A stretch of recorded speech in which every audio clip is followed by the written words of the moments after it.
Nah, perlu dipahami teman-teman sebelum kita melombakan burung murai batu, temanya yang kita angkat ya, awas atau stop lomba murai batu ya, seperti ini ya. Jadi kalau murai batu seperti apa nanti yang kita detailkan, jangan dilombakan terlebih dahulu. Karena ini bisa berdampak buruk pada burung murai batu kita. Dan tentu kita nanti akan kondangan ya, kalau mengabaikan hal-hal yang akan nanti kita bahas ya tentunya ya teman-teman ya. Lomba murai batu. Nah, sebelum kita melombakan burung murai batu, seharusnya burung murai batu itu sudah kita kondisikan sebaik mungkin. Nah, untuk mengkondisikan sebaik mungkin pun itu tidaklah cukup. Murai batu kita benar-benar harus dalam keadaan top perform ya, keadaan on fire, top perform, dalam benar-benar kondisi siap. Karena melombakan burung murai batu dalam keadaan yang tidak siap, maka bisa berdampak buruk. Satu, buruk untuk keuangan kita, waktu kita, pikiran kita, tenaga kita, serta berdampak buruk pada kelangsungan murai batu kita ke depannya. Jadi sangat banyak sekali negatifnya ketika kita melombakan burung yang tidak dalam keadaan siap. Nah, itu yang perlu dicatat ya teman-teman ya. Yang pertama ya, burung murai batu gacor. Gacornya itu gacor bocor saat di rumah teman-teman. Jadi kalau burung murai batu teman-teman di rumah kok nggak mau berhenti, ya mendingan nggak usah berangkat. Saran saya sih itu. Kecuali teman-teman mau membuang waktu, pikiran, tenaga, dan uang. Ya, silahkan berangkat ya dan ingin merusak murai batunya. Karena murai batu yang terus-terusan ya saat dilombakan dan dia tidak mendapatkan juara satu atau dalam keadaan on fire top performnya, maka dia akan cenderung semakin rusak ya, semakin rusak dan semakin rusak. Nanti susah untuk mengkondisikan atau mengembalikan lagi ke titik normalnya ya, titik standarnya itu sangat berat sekali. Oleh karena itu, untuk murai batu yang harus dilombakan seharusnya ya disiapkan terlebih dahulu di rumah ya. Teman-teman bisa istirahatkan dulu selama 1 bulan penuh. Jadi jangan sampai murai batu itu gacor di rumah lantas kita paksa untuk berangkat lomba. Nah, ini satu kesalahan yang fatal ya, menurut saya kesalahan fatal. Ketika kita tahu burung murai batu kita gacor di rumah tapi kita paksa untuk melombakannya. Gacornya itu bervariatif, jangan salah persepsi. Gacornya itu diiringi bongkar materi dan burungnya tidak cenderung diam, jadi cenderung bunyi terus menerus. Nah, apa dampaknya ketika kita lombakan? Burung akan kekurangan tenaga. Nah, kalau burung kekurangan tenaga, dia susah akan mengeluarkan materi saat di lomba nanti. Karena ketemu dengan lawan-lawan yang bagus-bagus, lawan yang benar-benar sudah disiapkan, dan rata-rata murai batu yang di lapangan tadi tidak ada yang gacor di rumah. Kalau ada pun 1-2 aja. Nah, untuk murai batu teman-teman, saya sarankan kalau gacor di rumah pada umumnya itu di lapangan dia tidak akan kerja maksimal ya. Dia tidak akan kerja maksimal. Nanti kalau dipaksa lomba paling dia ngetem, mentok-mentok yang ngukluk ya, malah terkadang turun atau ngejar lawan. Nah, ini kalau sampai ngejar lawan ini bahaya dan bisa menjadi habit atau karakternya yang susah dihilangkan kecuali dengan breeding. Nah, ini bisa menjadi pemikir ulang ya untuk teman-teman. Wah, burung saya gacor banget nih. Oh, sudah waktunya ngajak lomba. Bukan, burung yang gacor di rumah itu bukan ngajak lomba. Burung yang gacor di rumah itu malah justru pengen ditahan dulu, nggak pengen berangkat teman-teman ya. Kalau nggak percaya silahkan coba, siapkan saja tiket yang banyak. Nah ya, perlu dipahami itu. Jadi untuk burung murai batu yang gacornya over, bocor, jangan dilombakan. Kadang ada burung murai batu yang gacornya bocor saja saat di tempat lomba saja, itu kurang bagus ya.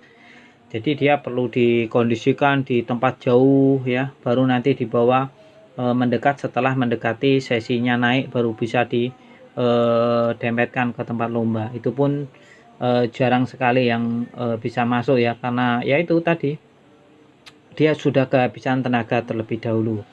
Terus burung apalagi yang tidak boleh dilombakan? Burung baru di track teman-teman. Jadi ngetracknya itu nggak ada 1 minggu lantas dilombakan. Nah, ini jangan. Burung di track biasanya itu lebih parah dari burung lomba. Kalau burung di track itu biasanya durasi waktunya lebih lama, terus dia kerjanya lebih lama juga, tidak ada aturan saat ngetrack burung murai batu.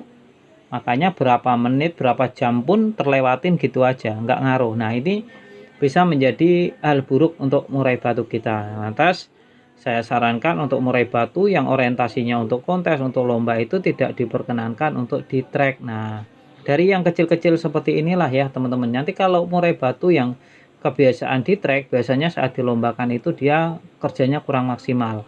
kerja hanya semaunya saja, kadang bunyi, kadang ngetem, nanti bunyi lagi. Yang kalau teman-teman kurang percaya silahkan dibuktikan saja murainya di track lantas dilombakan. Saat di track mau bongkar materi, mau kerja, nggak tahu itu durasi menit berapa, mungkin menit ke 35 atau ke 45 atau ke 60, nggak tahu. Sedangkan untuk di lomba itu waktunya itu paling banter itu 15 menit ya, 12-an menit sampai 8 menit, 12 menit lah rata-rata lah ya. Jadi kalau nunggu waktu 30 menit baru bongkar materi ya ini ya lombanya sudah selesai 2 sesi ya atau 3 sesi. Nah, ini kan lucu ya. Jadi untuk ngetrek burung murai batu itu tidak bisa menjadi takaran atau tolak ukur kita murai batunya sejauh mana. Karena banyak burung murai batu yang di track diem tapi begitu digantang atau dilombakan justru dia akan neken lawan dan bongkar-bongkar materi. Ya, mungkin ada murai batu yang di track bagus terus dilombakan bagus. Nah, ini tapi kecil kemungkinan. Kalau saran saya kalau teman-teman mau dikasih masukan kalau burung murai batu yang di track mendingan jangan dilombakan dulu kecuali ada jeda 1 bulan untuk istirahat, dalam artian ya tadi pengondisian faktornya ya, recovery tenaga, terus untuk pemasteran juga harus diulang kembali ya, recovery pemasteran dengan 2 minggu masteran, 2 minggu masteran. Jadi untuk 1 bulan itu kan hitungannya 4 minggu ya. Untuk 4 minggu itu teman-teman bisa memasteri 2 burung saja dengan volume yang tidak terlalu keras untuk musik MP3-nya. Karena kalau terlalu keras nanti takutnya malah murai batunya malah kepancing, malah ikutan ngotot-ngotot ya, malah duel di rumah tiap hari, sama aja di track itu kalau seperti itu ya. Malah nggak mau diem, malah bunyi terus. Nah, ini bisa berdampak buruk pada burung murai batu kita. Kalau terus-terusan malah terkadang mentalnya si burung murai batu itu sendiri yang bisa terkena. Jadi teman-teman harus hati-hati ya.